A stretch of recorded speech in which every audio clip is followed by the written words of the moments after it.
dropping the oil here. Not much to show. Drain plug's right there. Very easy to get at. And then the fill port, there's just a cover here you undo, and boom, filler up there. Pretty simple. One thing then I just took off this front cover here just to have a look, see what's all going on there and how things look. Everything looks pretty decent, except the throttle cables maybe not the greatest, but it's functioning. Like, you put that thing half throttle and that's full throttle on here. And I noticed there's a hinge here, so it looks like, I'm not going to do it, but it looks like if you undo that bolt down there and then maybe lift up on this so how they have it bent down like that, this might just swing right open.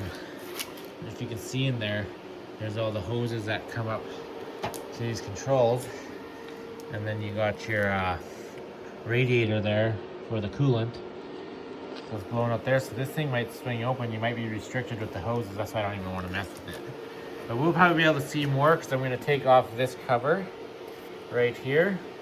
So never mind, we're not taking off that cover. We're on the wrong side. We're going to be taking off this cover here so we can drain this hydraulic fluid. So you won't be able to see on that side. Yeah, that's kind of strange that there's a hinge there. But if you take off this cup holder, I've seen in other videos, right underneath there is the radiator cap. So you can check your coolant. I'll be checking that here too, because I noticed this overflow bottle here has nothing in it. So I'm not sure, is there a tiny bit at the bottom? It's hard to see. So I'm gonna be making sure that rad's filled up, and I might put a little bit in this overfill. I'm not sure if you're supposed to or not. Okay, so we got the engine oil replaced. I put about 3 liters in there. 3.2 it called for, and I put in about 3, and it was overfilled. So I drained some. I bet you it ended up being about 2.5 liters. But I didn't change the oil filter. I don't have one, and this machine's brand new. I don't think it's that necessary. So we're not going to change the oil filter this time. But now we're going to work on this hydraulic fluid, and I used Rotella T6 5W40 for in there. And so that oil is perfect right now. And so I just removed all these rubber caps that cover here, and then there's some bolts in there that we're going to undo, and hopefully this cover plate just comes right off. And then there's a plate right here, a cover that you can remove to look in the hydraulic tank, and then there's a drain underneath. So we might have to start this machine and move it so that the drain plug isn't over the tracks or something. We'll have to see here. So I'm gonna get this cover off.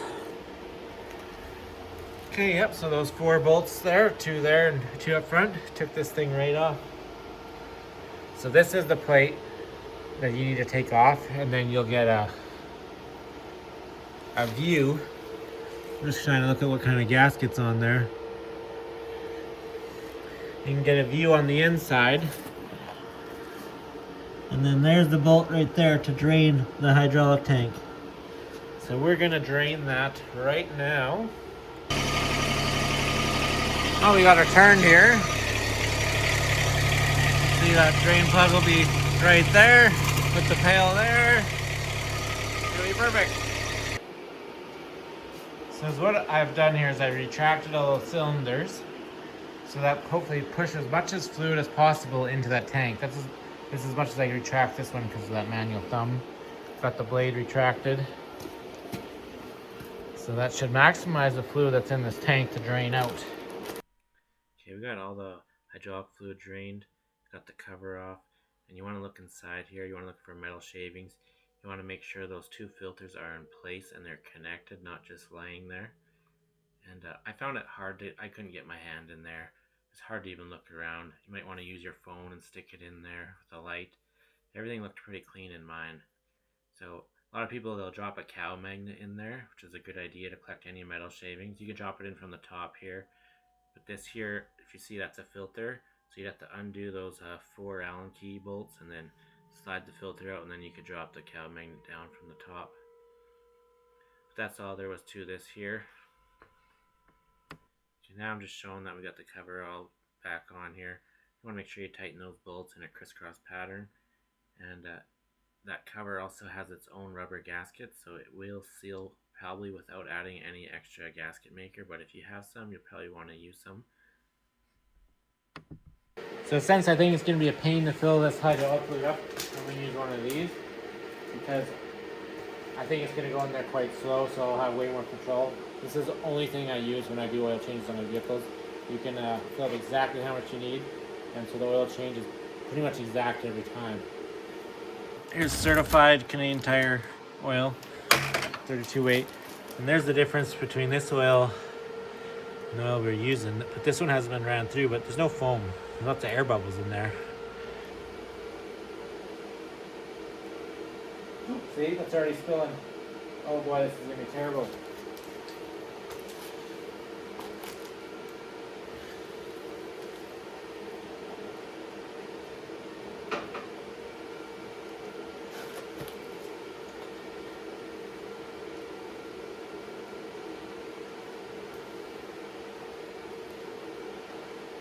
This is gonna go so slow.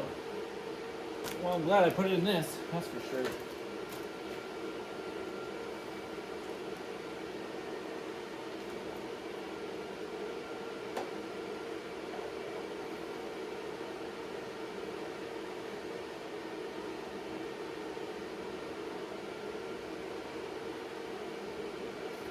Wow.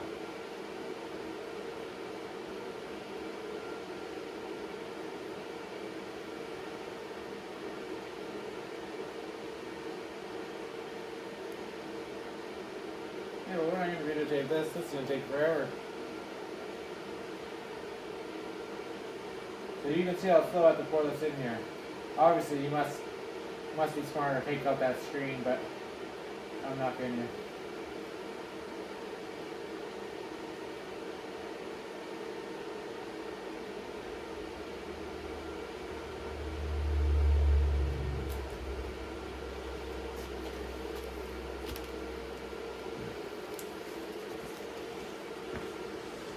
I'm going to fill it up. No point in watching that. Okay, so we got the hydraulic fluid filled up. That was a nightmare. You have to go really slow or else it just starts spilling. It's got that strainer in there, and that strainer is really slow. Thought about taking the strainer out, but you know, that's what the strainer's kind of for, right? Is when you're filling it up. So one 5-gallon bucket filled it up right there.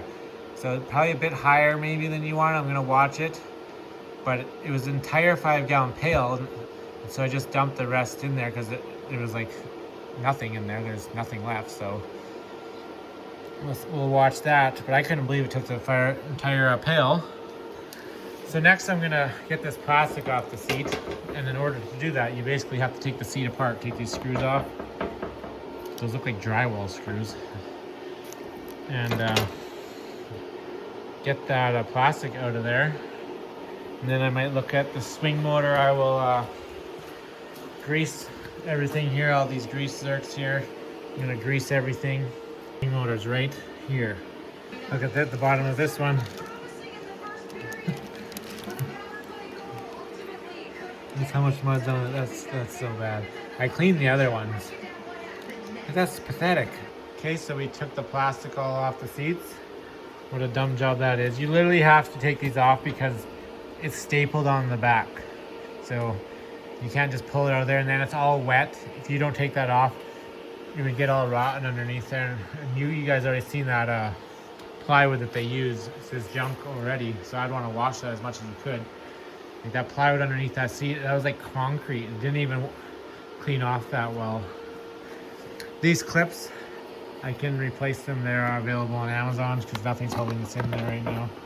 They're busted, so they sell them on Amazon, so that's good. I'm gonna order those. But yeah, we're basically done here. I'm gonna grease this boom, grease up here, and look underneath this plate here. So I was down here trying to clean up all this oil here, making sure there's nothing leaking. I don't think there is, but so I want to clean it up nice and good. But I found this wire connector on the on the down underneath here. And then look at these wires here. I seen these wires earlier. They're all taped up. So they cut this off and then just tape these up instead. Like, I'm gonna be fixing that. I'm definitely gonna be looking what's underneath that tape. Make sure it's weather tight. These are the things you gotta look out for when you buy these Chinese machines. Yeah, so there's their fix. Just twisted together and taped. I'm gonna put some heat shrink wiring connectors on there for now. Okay, so I got the little heat shrink there.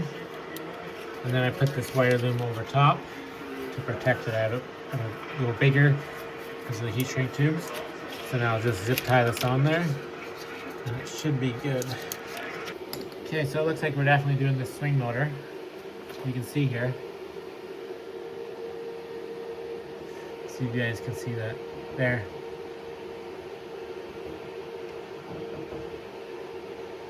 I don't know if you guys can see that. It's hard to do it, push the machine and show you at the same time.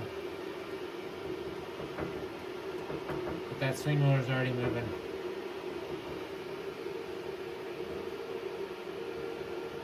I don't know if you can see that slight movement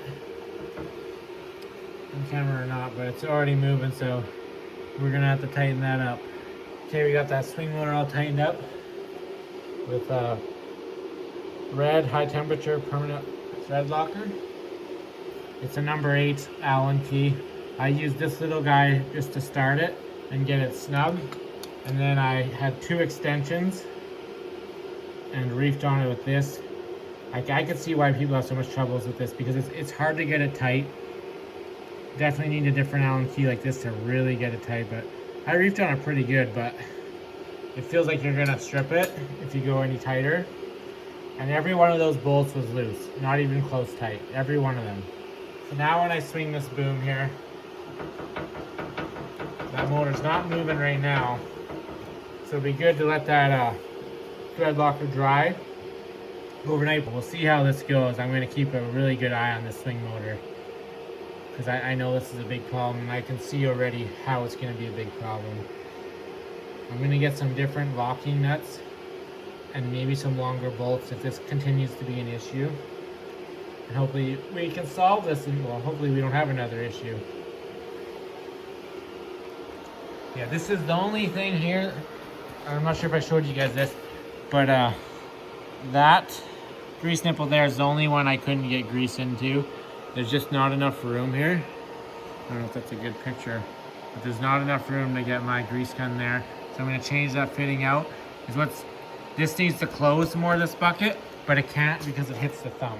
So if I move the thumb, then I can grease it, but I am not doing that.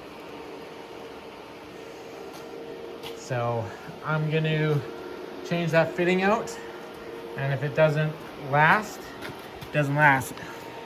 But I'm gonna put a 90 on there, and it'll be good.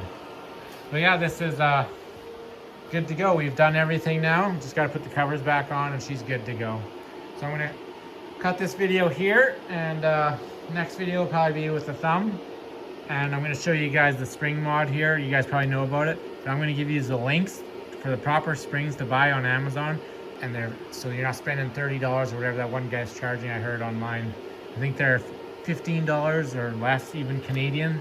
$10 probably American. So if you guys wanna see that, hit that subscribe button. See you guys next time.